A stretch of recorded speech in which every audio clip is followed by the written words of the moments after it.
प्रियो, हम सुसमाचार के बारे में अध्ययन कर रहे हैं। आज का मुख्य विषय है यीशु के जन्म का पहले बताया जाना। परमेश्वर की योजना अनुसार प्रत्येक व्यक्ति अपने जीवन में कभी शादी जरूर करता है।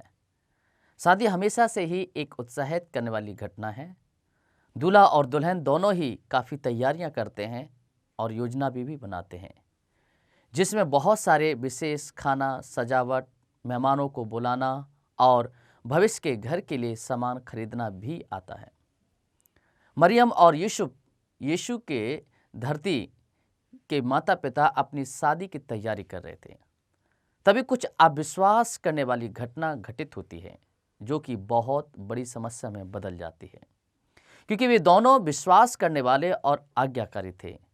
सुने और देखें कि यह सब परमेश्वर के भली योजना जो उसके जीवनों के लिए थी के अनुसार था। हमारे पिछले पाठ में आपने देखा कि कैसे जकरिया और एलिजाबेथ को बेटे का वादा किया गया। जब एलिजाबेथ 6 महीने की गर्भवती थी, परमेश्वर ने उसी दूत को भेजा जो जकरिया के सामने आया कि दूसरे व्यक्ति को संदेश दे। उस लड़की का नाम मरियम, जो नासरत में इज़राइल के गांव में गलील नगर में रहती थी, उसकी मगनी यूसुफ नाम के व्यक्ति से हुई थी, जो दाऊद के वंश से था। जिब्राइल स्वर्गदूत ने कहा, तुम जो कि बहुत कृपा पाई हो, तुम्हें अभिवादन, परमेश्वर तुम्हारे साथ है। मरियम अचंभित हुई और सोचने लगी कि इसका क्या अर्थ है। जिब्राइल ने आगे कहा, मत डर, तूने परमेश्वर की कृपा पाई है। तू गर्भ धारण करेगी और पुत्र जनेगी, और तू उसका नाम यीशु रखना। वह महान होगा, परम प्रधान का बेटा, और परमेश्वर उसे और उसके पिता दाऊद का सिंहासन देगा। वह इज़राइल पर राज करेगा और उसका राज कभी भी खत्म नहीं होगा। यह कैसे संभव है? मरियम ने दूत से पूछा, क्योंकि मैं तो कुंवारी हूं। दूत ने उत्तर दिया, पवित्र आत्मा तुझ पर आएगा और यह पवित्र बच्चा परमेश्वर का पुत्र कहलाएगा। अब एलिजाबेथ तुम्हारे परिवार का सदस्य को संतान होने वाली है। यद्यपि वह बूढ़ी है, फिर भी अभी उसका 6वां महीना है, क्योंकि परमेश्वर के लिए कुछ भी असंभव नहीं है। मैं परमेश्वर का सेवक हूं। मरियम ने उत्तर दिया कि जैसा आपने बोला बिल्कुल वैसा ही हो। फिर दूत चला गया। दूत के जाने के बाद मरियम अपनी बहन एलिजाबेथ से मिलने गई। जैसे ही एलिजाबेथ ने मरियम की आवाज सुनी, उसके अंदर बच्चा खुशी से उछला और वह पवित्र आत्मा से भर गई। उसने कहा, मरियम, तू सभी स्त्रियों में आशीषित है और तेरा बच्चा भी आशीषित होगा। मैं कितनी तुच्छ हूं कि मेरे परमेश्वर की मां मुझसे मिलने आई है। मरियम एलिजाबेथ के पास 3 महीने रुकी और उससे सीखते हुए और प्रोत्साहन प्राप्त करते हुए तत्पश्चात वह घर चली गई और अपने परिवार से मिलने के लिए। अब आप इस पृष्ठ पर ध्यान दीजिए। हमने मरियम की कहानी के विषय सुना। अगला हम यूसुफ के विषय सुनेंगे। यदि आप यूसुफ की जगह होते तो आप मरियम के गर्भवती होने पर कैसा महसूस करते? मरियम की मगनी यूसुफ के साथ हुई, परंतु इससे पहले कि वे दोनों साथ रहें, मरियम पवित्र आत्मा के द्वारा गर्भवती पाई गई। उसका मंगेतर यूसुफ एक धर्मी व्यक्ति था और उसे दुनिया के सामने शर्मिंदगी करना नहीं चाहता था, अतः उसने चुपचाप उसे त्यागने के लिए सोचा। यह सोचते समय परमेश्वर का दूत उसके सामने स्वप्न में आया। यूसुफ, दाऊद का बेटा, डर मत। मरियम को अपनी पत्नी लेने से उसके गर्भ में जो है वह पवित्र आत्मा के द्वारा है।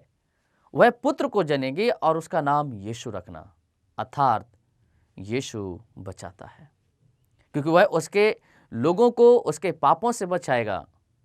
यह सब हुआ ताकि जो परमेश्वर ने कहा भविष्यवक्ता यशायाह के द्वारा वह पूरा हो। एक कुंवारी गर्भवती होगी और एक पुत्र जनेगी और उसका नाम इम्मानुएल रखना, अर्थात परमेश्वर हमारे साथ है। यशायाह 7 अध्याय उसका 14 वचन।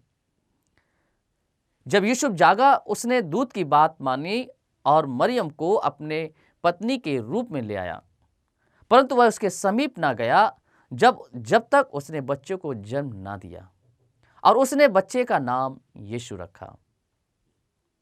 यह पाठ पहला है जो दो भिन्न सुसमाचार लिखने वालों से पूरी कहानी लिखी गई। लूका बताता है हमें सिर्फ मरियम के दूत के साथ बातचीत को और उस विशेष कृपा को जो उसे परमेश्वर से मिला। जब उसे पहली बार पता चला कि मरियम गर्भवती है, उसे नहीं पता था कि पवित्र आत्मा की ओर से है। उन दोनों में लोगों की मंगनी होने के बाद वे साथ में अकेले नहीं रह सकते थे। वह जानता था कि उसका बच्चा नहीं है। यूसुफ परमेश्वर की आज्ञा मानना चाहता था और मरियम को शर्म और खतरे से बचाकर उसके प्रति अपना प्रेम को दर्शाना चाह रहा था। जब उसे दूत से संदेश मिला, तभी वह समझा कि यह बच्चा कौन होगा। मत्ती यहाँ पुराने नियम के 40 वाक्यांशों से पहले कुछ विशेष विषय बताता है कि कैसे यीशु का जीवन पुराने भविष्यवक्ताओं की बातों को पूरा करता है। मत्ती चाहता है कि हम जानें कि ये सारी बातें असल में यीशु की सच्चाई की तरफ इशारा करती है। यह भविष्यवाणी दर्शाती है कि यीशु मसीहा लोगों के पापों को छुटकारा दिलाने वाला है, जिसके विषय वादा किया गया था। यह कहानी महत्वपूर्ण है क्योंकि यह दर्शाता है कि कैसे परमेश्वर समान विश्वासियों द्वारा अपनी बड़ी योजनाओं को इस दुनिया के लिए पूरी करता है। इस स्थिति में परमेश्वर ने दोनों व्यक्तियों से, मरियम और यूसुफ से बात की। इस कहानी का मुख्य सत्य है कि परमेश्वर अपनी इच्छाओं और योजनाओं को साधारण तरीके से पूरी करता है, परंतु असाधारण शक्ति के साथ।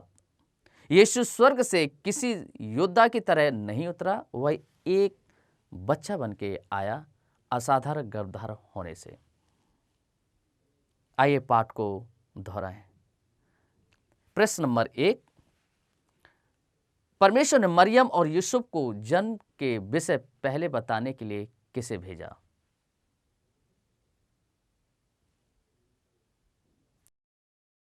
यदि आपने कहा परमेश्वर ने जिब्राइल दूत को दोनों मरियम और यूसुफ के पास भेजा यीशु के जन्म से पहले, तो आप बिल्कुल सही हैं। प्रश्न नंबर 2, दूत ने मरियम और यूसुफ से क्या कहा कि यीशु का गर्भधारण कैसे हुआ?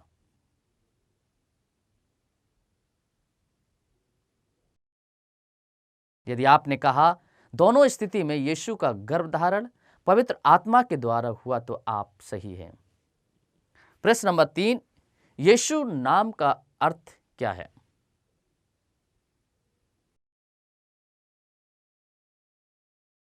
यदि आपने कहा यीशु नाम का अर्थ है परमेश्वर बचाता है, तो आप सही हैं।